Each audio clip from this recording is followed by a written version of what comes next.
الحمد لله رب العالمين والعاقبة للمتقين والصلاة والسلام على رسوله الكريم وعلى آله الطيبين الطاهرين وأصحابه الهادين المهديين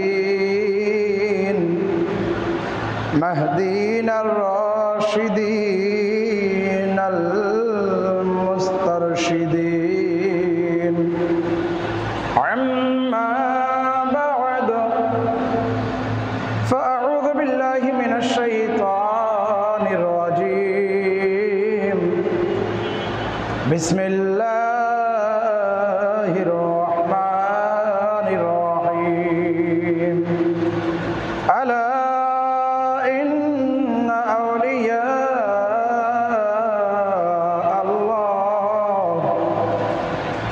الله لا خوف عليهم ولا هم يحزنون الذين آمنوا وكانوا يتقون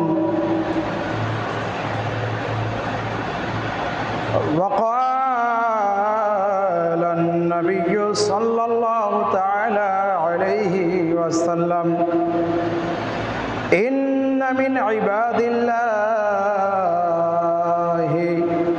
لأناسا ما هم لأنبياء ولا شهداء يعبثهم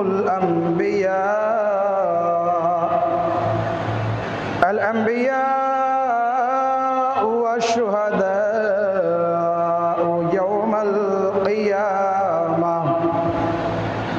القيامة بمكانهم من الله تعالى قالوا يا رسول الله صلى الله تعالى عليه وسلم تخبرنا من هم؟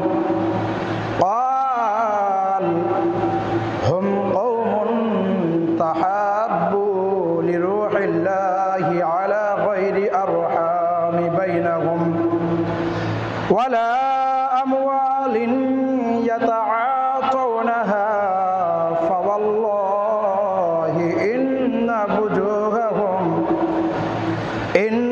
وجوههم لنور وإنهم على نور لا يخافون إذا خاف الناس ولا يحزنون إذا حزن الناس وقرأ هذه الآية ألا إن أولياء الله لا خوف عليهم ولا هم يحزنون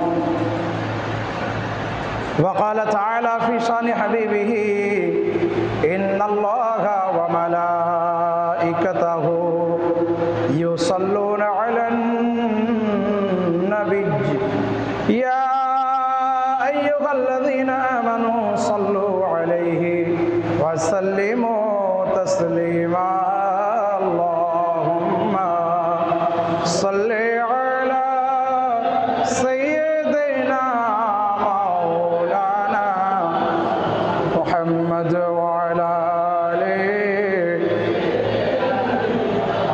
مولانا سيدنا شفيعنا حبيبنا مولانا محمد وعلى آله سيدنا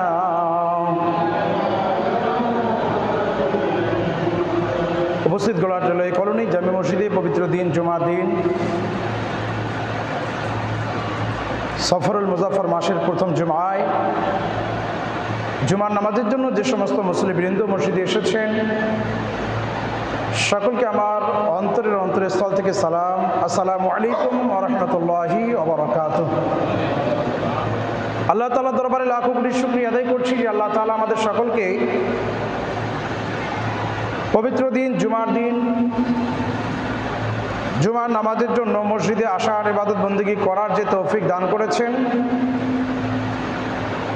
এজন্য শুকরিয়া আদায়তে সকলে মিলে একবার বলি আলহামদুলিল্লাহ।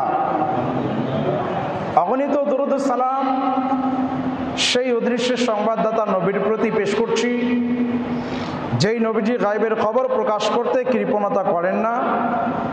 সকলে মিলে সেই নবীজির প্রতি একবার দরুদ শরীফের হাদিয়া পেশ করে বলি সাল্লাল্লাহু আলাইহি ওয়াসাল্লাম। দরুদ সালামের অগণিত ফজিলত ও বরকত রয়েছে। যে ব্যক্তি জুমার দিনে 200 বার নবীজির উপরে দরুদ শরীফ পাঠ করবে, মহান রব্বুল আলামিন ওই ব্যক্তির 200 বছরের গুনাহকে মাফ করে দিবেন। তাই আমরা সকলে মিলে চেষ্টা করব পবিত্র দিন জুমার দিন কমপক্ষে 200 বার দরুদ শরীফ পাঠ করার। মহান রব্বুল আলামিন সকলকেই সেই তৌফিক দান করুক।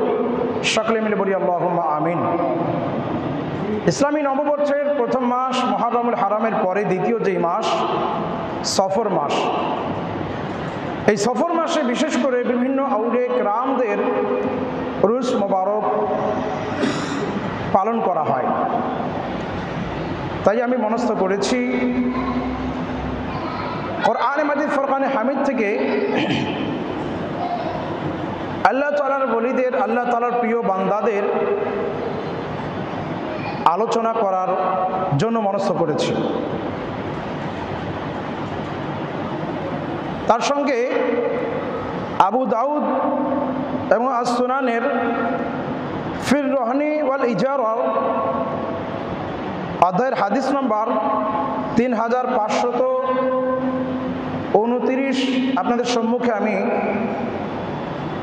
পাঠ করেছি।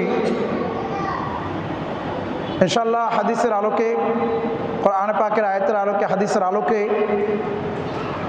এবং ইনশাআল্লাহ কোরআনে পাকের সুপ্রসিদ্ধ ঘটনা সূরাতুল কাহাফ থেকে ইনশাআল্লাহ আমি আলোচনা করার চেষ্টা করব। আশা রাখি সকলের মনোযোগ থাকবে, মনোযোগ সহকারে শ্রবণ করবেন। কোরআনে মাজিদ ফুরকানে হামিদ আল্লাহ পাক রব্বুল আলামিন যেই ঘটনাগুলো দিয়েছেন, বর্ণনা করেছেন, সেগুলো থেকে অবশ্যই আমরা শিক্ষা হাসিল করতে পারব। যে হাদিসে মুবারাকাটি আমি আপনাদের সম্মুখে পাঠ করেছি, আবু দাউদ আস-সুনান ফির রহনি ওয়াল ইজারা এই অধ্যায়ের 3529 নম্বর হাদিস, যে হাদিসের মধ্যে নবী পাক সাল্লাল্লাহু তাআলা আলাইহি ওয়াসাল্লাম ইরশাদ করেন, কতিপয় আল্লাহর বান্দা এমনও রয়েছে যারা নবী বা শহীদ তো নন, অথচ নবী এবং শহীদগণ পর্যন্ত তাদের মর্যাদার উপর ঈর্ষা করবেন। তারা নবীও নন, শহীদও নন, কিন্তু নবী এবং শহীদগণ তাদের মর্যাদা দেখে ঈর্ষা করবেন। সাহাবাই কেরামগণ আরজ করলেন, প্রশ্ন করলেন, ইয়া রাসূলুল্লাহ, ইয়া হাবিবাল্লাহ, এমন মর্যাদা সম্পন্ন ব্যক্তি কারা? প্রত্যুত্তরে, তার জবাবে, তার প্রতি উত্তরে আমার নবী পাক সাল্লাল্লাহু তাআলা আলাইহি ওয়া সাল্লাম ইরশাদ করলেন, তারা সেই সব লোক যারা আত্মীয়তার সেতু বন্ধন এবং পার্থিব কোনো সম্পৃক্ততা ছাড়া আল্লাহর অনুগ্রহে মানুষের প্রিয় ভাজন হয়ে গেছে। কোনো আত্মীয়তার বন্ধন নয়, কোনো পার্থিব দুনিয়াবি কোনো স্বার্থের জন্য নয়, এগুলো ব্যতিরেকে আল্লাহ তাআলার অনুগ্রহে আল্লাহ তাআলা তাদের উপরে অনুগ্রহ করেছেন। আল্লাহ তাআলার অনুগ্রহে তারা মানুষের প্রিয় ভাজন, মানুষের প্রিয় হয়ে গেছে। অতএব মহান প্রভুর শপথ, কিয়ামতের দিবসে তাদেরও মুখমণ্ডল নূরানি আভায় ঝলমল করতে থাকবে। সুবহানাল্লাহ। তাদের অন্তরে ভয়ের লেশ মাত্র থাকবে না। যখন অন্য লোকেরা ভীত হবে, তখন তাদের চেহারায় পেরেশানির চিহ্ন বলতেই দেখা দেবে না। যখন অপর অপর লোকদের চেহারা বিষণ্ণতায় ছেয়ে যাবে, তখন তারা চিন্তিত থাকবেন না।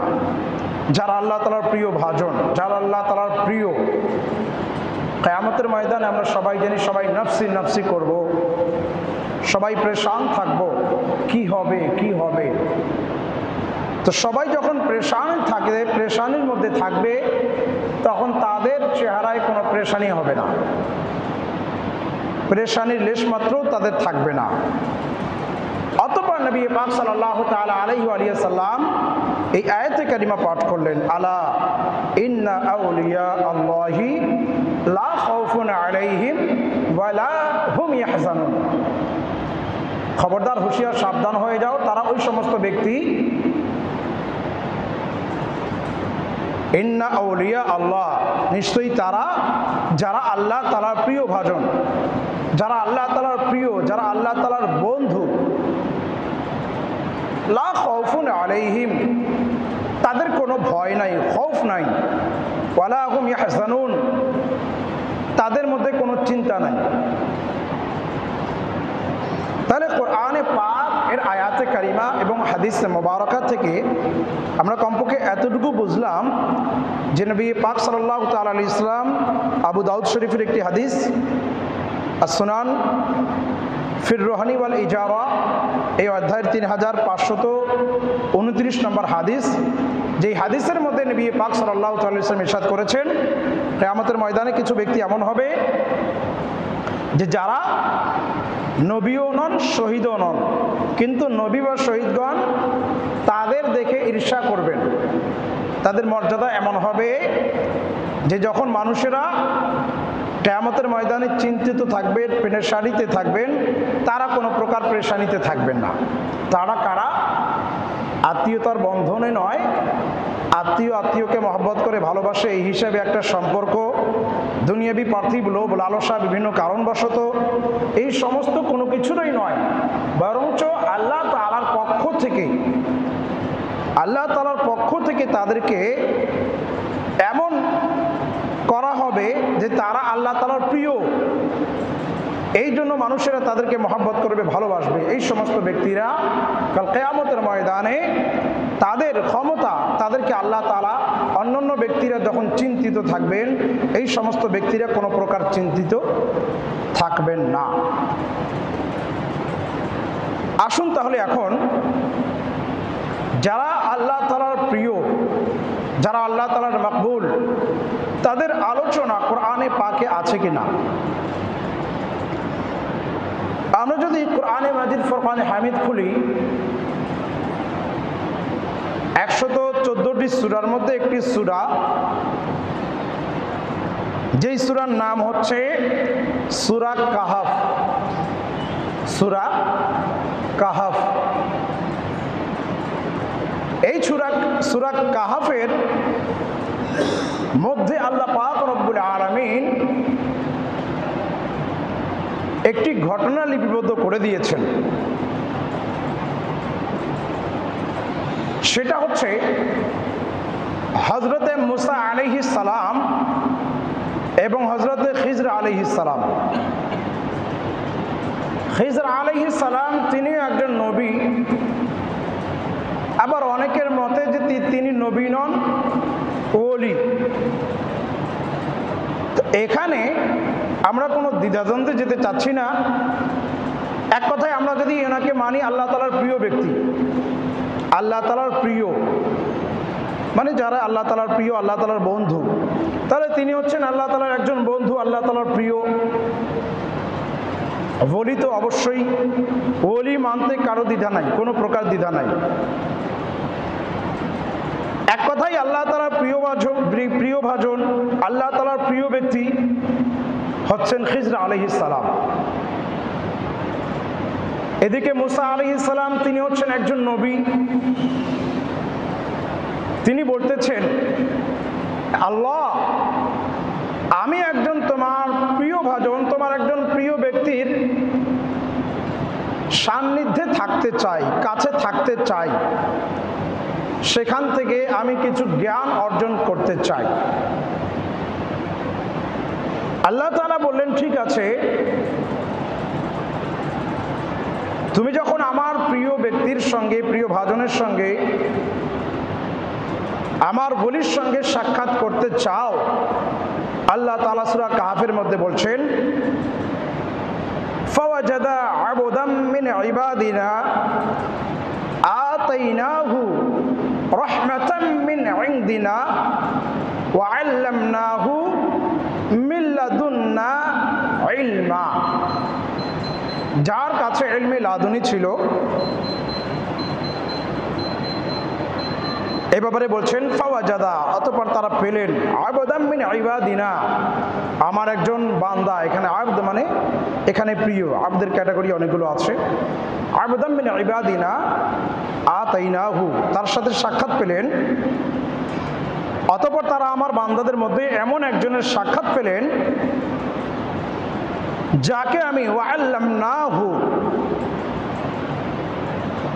আমি তাকে দান করেছি, শিক্ষা দিয়েছি, ইলম দিয়েছি, মিল্লাদুন্না ইলমা, ইলমে লাদুনি দিয়েছি। ইলমে লাদুনি এমন একটি ইলম, এমন একটি জ্ঞান, এমন এক প্রকার জ্ঞান, ওই জ্ঞান যার নিকটে থাকে সেই ব্যক্তি মানুষের চেহারা দেখলেই বলে দিতে পারবে তার টপ টু বটম, মাথার চুল থেকে নিয়ে পায়ের নখ পর্যন্ত প্রত্যেকটি অঙ্গ প্রত্যঙ্গ কোথায় কি করেছে না করেছে, এগুলো সব কিছু তিনি বলতে পারবেন। সে অতীতে কি করেছে, বর্তমানে কি অবস্থা, ভবিষ্যতে কি করবে, এই সব কিছু ওই ব্যক্তি বলতে পারেন। আপনারা হয়তো অনেকে এমনও জানেন যে মানুষের কুণ্ডলী, অনেকে বলে না, মানুষের রাশি, কার রাশি কেমন কি, কার জিন্দেগি কতটুকু কিভাবে কি অতিবাহিত করবে না করবে, এগুলোরও কিছু কিছু এলেম আছে, জ্ঞান আছে। ইলমে আবজাদ নামে, আবজাদের ইলম নামে একটি জ্ঞান আছে, ইলম আছে। ইলমে আবজাদের জ্ঞান অনুযায়ী যেই ব্যক্তির জীবন বৃত্তান্ত জানতে চায়, সেই ব্যক্তির নাম এবং তার মায়ের নাম দিয়ে হিসাব করলে আরও কিছু এখানে হিসাব নিকাশ আছে, অনেক কিছু, যেগুলোর দ্বারা একজন ব্যক্তির একটা সামারি, তার জিন্দিগির, সে কেমন হবে, ফর্সা হবে না কালো হবে, কীরকম কি, এক কথায় এগুলো সম্পর্কে কিছু তথ্য জানা যায়। আল্লাহ পাক রব্বুল আলামিনের কাছে কি ইলমের কমতি আছে? কোনো প্রকার কমতি নেই। আল্লাহ তাআলা যাকে যা ইচ্ছা তাকে দান করতে পারেন, পারেন কি পারেন না। দেখুন, যারা কম্পিউটার তৈরি করছেন, আগে কম্পিউটার মানে গণনাকারী যন্ত্র, তাই না? কিন্তু এখন কি শুধু ওই গণনাকারী যন্ত্রই রূপান্তর আছে? এখন কত অ্যাডভান্স লেভেলে চলে গেছে। এবং কি কোনো সম্ভাব্য স্ত্রী, মানে এক কথায় যে গর্ভবতী, যার স্ত্রী গর্ভবতী কোনো নারী, তার গর্ভে কি রয়েছে, ছেলে নাকি মেয়ে, টেকনোলজি এত অ্যাডভান্স হয়ে গিয়েছে যে যার কারণে এখন বোঝা যায় যে গর্ভে ছেলে আছে নাকি মেয়ে আছে? গর্ভে ছেলে আছে নাকি মেয়ে আছে এই সম্পর্কেও এখন জানা যায় না? তাহলে টেকনোলজি কত অ্যাডভান্স হয়ে গিয়েছে, তাই না?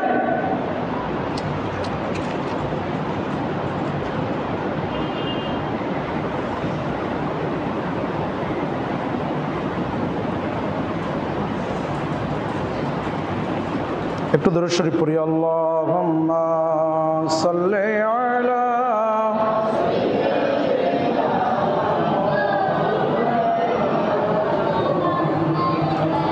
ওয়া আলা আলি সাইয়্যিদিনা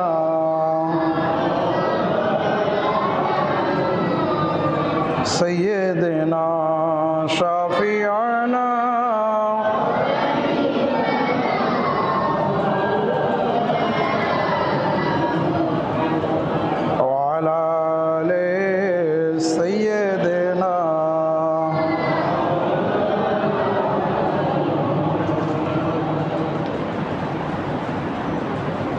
ইসলামিক ফাউন্ডেশন থেকে একটি বার্তা এসেছে।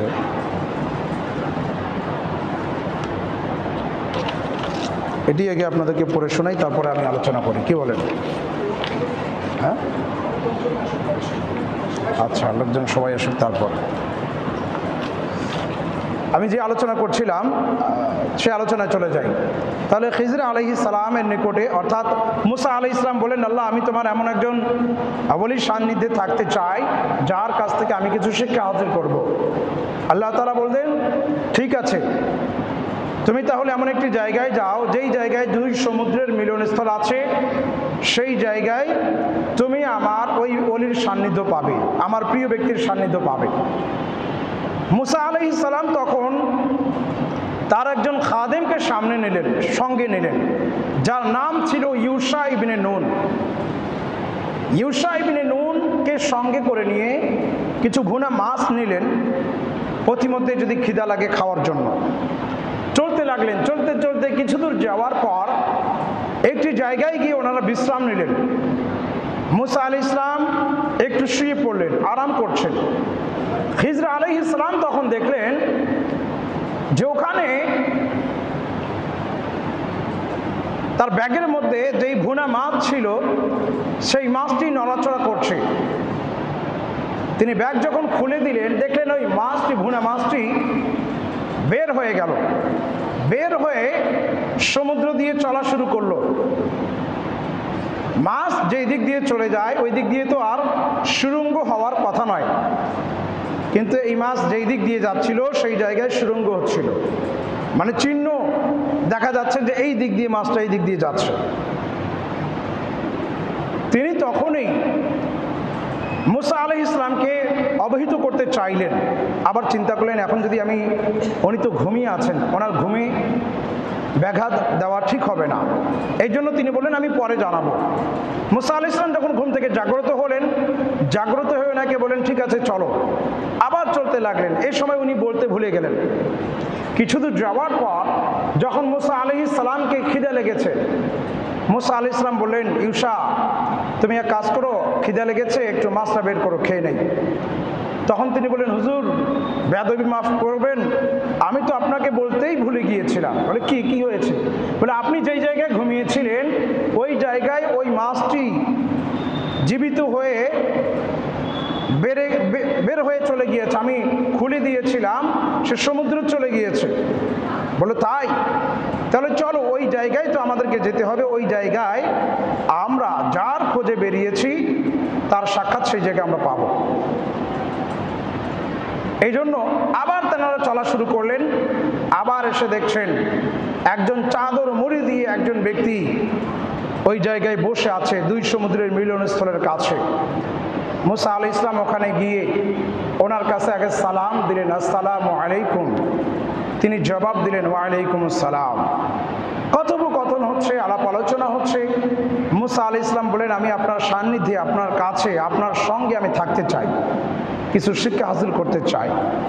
তখন তিনি বলতেছেন, আপনি আমার সঙ্গে ধৈর্য ধারণ করতে পারবেন না। বলে তবু আমি থাকতে চাই আপনার সান্নিধ্যে। বলে ঠিক আছে তাহলে চলুন। তারপর ওনারা দুজনে চলা শুরু করলেন। ইউশা ইবনে নুন হয়তো তিনি ওখানেই রয়ে গেলেন বা বাসায় ফিরে আসলেন। এর ব্যাপারে আর ইউশা ইবনে নুনের কোনো আলোচনা এদিকে নাই। এখন শুধু আলোচনা হয় দুজনের, মুসা আলাইহিস সালাম এবং খিজর আলাইহিস সালামের। উভয়ই চলতে লাগলেন। প্রথমে একটি নদী অতিক্রম করবেন, একটা নৌকায় আরোহিত হলেন, নৌকায় চড়লেন। নৌকায় চড়ে কিছু দূর যখন অতিবাহিত হলেন, মধ্যখানে খিজর আলাইহিস সালাম একটা বা দুইটা তক্তা নৌকার উঠে ফেললেন। এইটা দেখে মুসা আলাইহিস সালাম বললেন, এটা আপনি কি করলেন? অথচ নৌকার মাঝি আমাদের কোনো পারিশ্রমিকও নেননি, আর আপনি তার নৌকাটাকে ত্রুটিযুক্ত করে দিলেন। খিজর আলাইহিস সালাম বললেন, আমি বলেছিলাম না আপনি আমার কাজে ধৈর্য ধারণ করতে পারবেন না? বলে আচ্ছা ঠিক আছে, আমাকে একটু সুযোগ দেন। সেখান থেকে নেমে পড়লেন। নেমে পড়ে এক জায়গায় যাচ্ছেন, একটা বিরাট বড় একটা ময়দান মাঠ আছে, সেই মাঠের মধ্যে অনেক ছেলেরা খেলাধুলা করছে। তার মধ্য থেকে একজন সুদর্শন বালকের খিজর আলাইহিস সালাম ঘাড় মটকিয়ে তাকে মেরে ফেললেন। এটা দেখে মুসা আলাইহিস সালাম আবারও বললেন, আপনি এটা কি করলেন? একটা সুন্দর সুদর্শন ছেলেকে আপনি ঘাড় মটকিয়ে তাকে মেরে ফেললেন। তখন তিনি আবার বললেন, আমি বলেছিলাম না আপনি আমার কাজে ধৈর্য ধারণ করতে পারবেন না? বলে আচ্ছা ঠিক আছে, আমাকে আর একবার সুযোগ দেন। চলতে লাগলেন। চলতে চলতে কিছু দূর যাওয়ার পর একটি মহল্লা বা একটি গ্রাম দিয়ে যাচ্ছিলেন। যাওয়ার পথে দেখলেন একটি দেয়াল পড়ে যাওয়ার মতো হয়ে গিয়েছে। এই পড়ে যাওয়ার উপক্রম যখন হয়ে গিয়েছে, সেটাকে খিজর আলাইহিস সালাম সুন্দর করে ঠিক করে দিলেন। এখন মুসা আলাইহিস সালাম বললেন যে এই গ্রামে আমরা আসলাম, আমরা ক্ষুধার্ত, আমরা এই গ্রামবাসীদের কাছ থেকে একটু খাওয়া দাওয়া চেয়েছিলাম, তারা আমাদেরকে মেহমানদারিও করে নাই, কিন্তু আপনি তারপরও এই দেয়ালটা ভালো করে দিলেন কেন? তখন আবার তিনি বললেন যে আমি বলেছিলাম না আপনি আমার কাজে ধৈর্য ধারণ করতে পারবেন না, অতএব এখন থেকে আপনার রাস্তা আলাদা, আমার রাস্তা আলাদা। তবে যাওয়ার পথে আপনি যখন এখন চলেই যাবেন, এই চলে যাওয়ার আগেই যে সমস্ত ঘটনাগুলো ঘটেছে, সেই ঘটনাগুলোর ভিতর বাহির, উপরে এবং ভিতরে কি কি রয়েছে সেগুলো আমি আপনাকে একটু জানিয়ে দিতে চাই। বলো, প্রথমে যখন আমরা নৌকায় আরোহণ করেছিলাম, নৌকায় উঠেছিলাম, সেই নৌকার দুই দিকে, দুই কিনারে, দুই তীরে আমার দৃষ্টি নিবদ্ধিত ছিল। দুই তীরে আমার দৃষ্টি ছিল। যেই দিক দিয়ে আমরা যাচ্ছিলাম, যেই তীরে আমরা অবতরণ করব, নেমে যাব, সেই তীরে একজন জালিম বাদশা ছিল। তার কাজ, সে যখন কোনো ভালো নৌকা দেখতো সেটাকে ছিনিয়ে নিত, আর যদি কোনো ত্রুটিযুক্ত নৌকা দেখতো তাহলে সেটা নিত না। আমি নৌকার তক্তা দুটাকে এই জন্য তুলে ফেলেছিলাম যাতে ওই জালিম বাদশার হাত থেকে এই ব্যক্তি রক্ষা পাওয়া যায়। এবং এই ব্যক্তির পরিবারে আরও অনেক সদস্য ছিল। এই ব্যক্তি যা রুজি রোজগার করে, ইনকাম করে, এটা দিয়ে তার সমস্ত পরিবার চলত। এই জন্য আমার দৃষ্টি দুই দিকে ছিল। এই জন্য আমি তার তক্তাগুলোকে উঠিয়ে ফেলেছিলাম। পরবর্তীতে সে তক্তা আবার ঠিক করে নিতে পারবে। তাহলে ওনার দৃষ্টি শুধু একদিকে নয়, দুই দিকেই দৃষ্টি ছিল। দ্বিতীয় ঘটনা বলছেন যে যেই ছেলের ঘাড় মটকি আমি মেরে ফেলে দিয়েছি, সেই ছেলের কপালে লেখা ছিল কাফের। কপালে লেখা ছিল কাফের, সে বড় হয়ে কুফরি করবে। এই জন্য খিজর আলাইহিস সালাম বললেন যে আমি তার ঘাড় মটকিয়ে তাকে মেরে ফেলেছি। আল্লাহ তাআলা যদি চাহে তার পিতামাতার মাধ্যমে আরও নেককার সন্তান সন্ততি দান করবেন, যাদের মাধ্যমে আল্লাহ পাক রব্বুল আলামিন একটা নবীর বংশ পরিচালিত করবেন। তাহলে ওনার দৃষ্টি দুই দিকেই ছিল। তারপরে শেষ ঘটনা, যেই দেয়ালটা পড়ে যাওয়ার উপক্রম হয়েছিল, দেয়ালের নিচে কিছু এতিম বাচ্চাদের কিছু মাল ছিল, মাল সামান কিছু ছিল, ধন সম্পদ কিছু ছিল, পিতামাতা রেখে দিয়েছিলেন। এটা আমি ঠিক করে দিলাম এই জন্য, এখন যদি এটা ভেবে পড়ে যেত তাহলে লোকজন যারা আছে তারা লুটপাট করে নিয়ে নিত। আমি এটাকে ঠিক করে দিয়েছি যাতে করে পরবর্তী সময় আমি আবার আসবো, প্রকৃত যে মালিক তারা যখন বালেগ হবে, এতিম বাচ্চারা যখন বালেগ হবে, বড় হবে, তখন আমি এসে তাদেরকে বলে দেব, তোমার বাবা মা তোমাদের জন্য অমুক জায়গায় অমুক এই সমস্ত ধনভাণ্ডার কিছু রেখেছে, সেগুলোর মালিক হচ্ছে তোমরা, সেগুলো তোমরা নিয়ে নাও। তো তিনি এই সমস্ত কিছু বলে দিলেন। এখান থেকে বিশেষ করে যেই বিষয়গুলো আমরা জানতে পারলাম, প্রথমত কথা হচ্ছে আল্লাহ তাআলার ওলিগণের দরবারে উপস্থিতির জন্য সফর করা ভালো। আল্লাহ তাআলার নেক বান্দা যারা আছে, আল্লাহ তাআলার প্রিয় বান্দাগণ, তাদের দরবার বলুন, মাজার বলুন, তাদের সঙ্গে সাক্ষাতের জন্য সফর করা, এটা হচ্ছে ভালো কাজ। তাদের কাছ থেকে আধ্যাত্মিক ও বাতিনি ফয়েজ অর্জন করা। যারা আল্লাহ তাআলার প্রিয়, তাদের কাছে জাহিরি বাতিনি সব কিছু ইলম থাকে। তো জাহির বাতিন ইলম অর্জন করার জন্য তাদের নিকটে যাওয়া, এটাও দরকার। তারপরে আল্লাহর ওলিদের দরবারে মৃত মাছটি জীবিত হয়ে গেল। আল্লাহ তাআলার ওলিদের দরবারে যেই মাছটা মৃত মাছ, সেই মাছটা সেখানে গিয়ে কিন্তু জীবিত হয়ে গিয়েছে। অতঃপর সেই মাছটি যখন সমুদ্রে বা নদীতে চলতে লাগলো, যেই দিক দিয়ে যাচ্ছিল সেই জায়গা একেবারে সুড়ঙ্গ হয়ে গেছে, রাস্তা বোঝা যাচ্ছে এই দিক দিয়ে সে গেছে। আল্লাহর ওলিগণকে আল্লাহর পক্ষ থেকে বিশেষ রহমত এবং আধ্যাত্মিক জ্ঞান দান করা হয়। আল্লাহ তাআলার ওলিদেরকে আল্লাহ তাআলা বিশেষ ক্ষমতা পাওয়ার দিয়ে থাকেন। আল্লাহ তাআলা একটি আভ্যন্তরীণ ব্যবস্থাও ঠিক করে রেখেছেন, যেটা আল্লাহর প্রিয় বান্দারা পরিচালনা করে থাকে। এটা আভ্যন্তরীণ যেটা একটা সেক্টর বলেন, সেটাকে পরিচালনা করেন, নিয়ন্ত্রণ করেন আল্লাহ তাআলার ওলিগণ। কখন কোথায় কোন মুহূর্তে বৃষ্টি বর্ষণ হবে, এই সমস্ত কিছুর একটা নিজাম যেটা আছে, এটা আল্লাহ তাআলার ওলিগণ নির্ধারণ করেন। আল্লাহর ওলিগণের পানির ওপর পুরোপুরি কর্তৃত্ব রয়েছে। যারা আল্লাহ তাআলার প্রিয়, পানির উপরেও তাদের কর্তৃত্ব আছে। আল্লাহর ওলিগণের দৃষ্টি দুই কিনারার উপরেই নিবদ্ধ থাকে। দুনিয়া এবং আখিরাত তাদের সম্মুখে উপস্থিত থাকে। দুনিয়া এবং আখিরাতের জ্ঞান তাদের নিকটে আছে। আল্লাহর মকবুল বান্দারা কপালের উপর চোখ রেখেই অভ্যন্তরীণ অবস্থা সম্পর্কে জেনে নিতে পারেন। লৌহে মাহফুজ আউলিয়াগণের চোখের সামনে থাকে। আল্লাহ তাআলা তাদেরকে সেই ক্ষমতা দিয়ে থাকেন। তারা ভাগ্যের পরিবর্তনও ঘটান। ঈমান প্রাণাধিক প্রিয় হয়ে থাকে।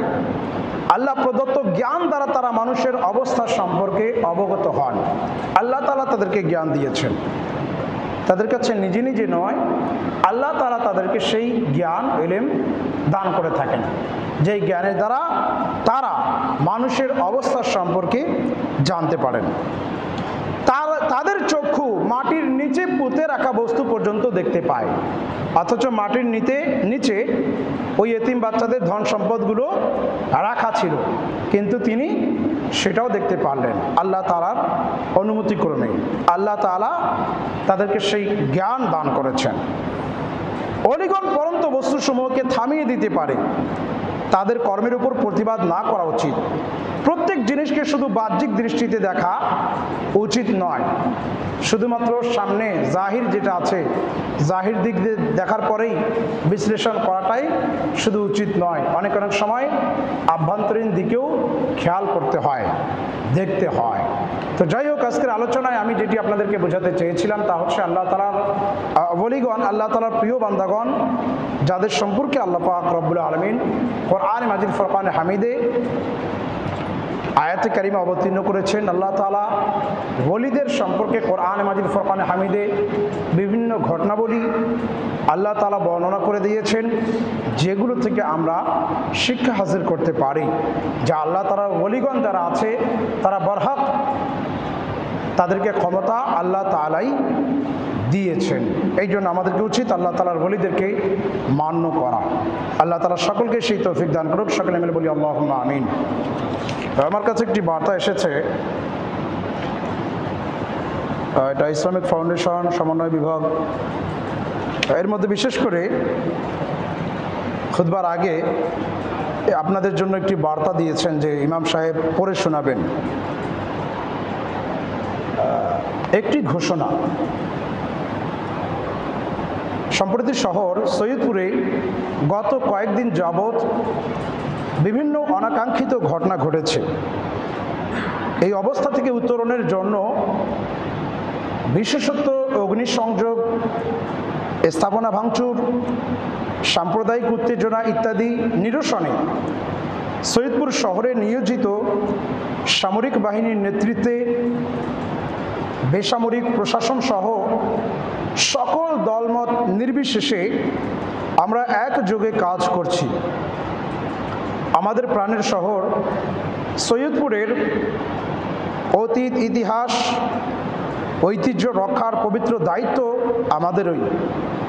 তাই যে কোনো ধরনের বিশৃঙ্খলা, নাশকতা, সন্ত্রাসমূলক কার্যক্রম, সাম্প্রদায়িক দাঙ্গা নিরসনে আমাদের সকলের সহযোগিতা একান্তভাবে কাম্য। এছাড়াও অধিকতর নিরাপত্তার জন্য যে কোনো ধরনের গুজব পরিহার করার জন্য অনুরোধ করা হলো। আপনাদের সার্বিক সহযোগিতার জন্য যে কোনো প্রয়োজনে দলমত নির্বিশেষে জোন ভিত্তিক একটি করে দল গঠন করা হয়েছে। আপনাদের সকলের সহযোগিতায়, বিশেষ করে কিছু ব্যক্তিদের মোবাইল নাম্বার দেওয়া রয়েছে এখানে, ওভাবে তাদের অর্থাৎ সমন্বয় হেতু দল গঠন করা হয়েছে। আপনাদের সকলের সহযোগিতায় এই শহরের উত্তরোত্তর উন্নতি ও বর্তমানে কঠিন সময় আমরা একসাথে পেরিয়ে যেতে সক্ষম হব ইনশাআল্লাহ। মহান আল্লাহ আমাদের সহায় হন। এক কথায়, যে সমস্ত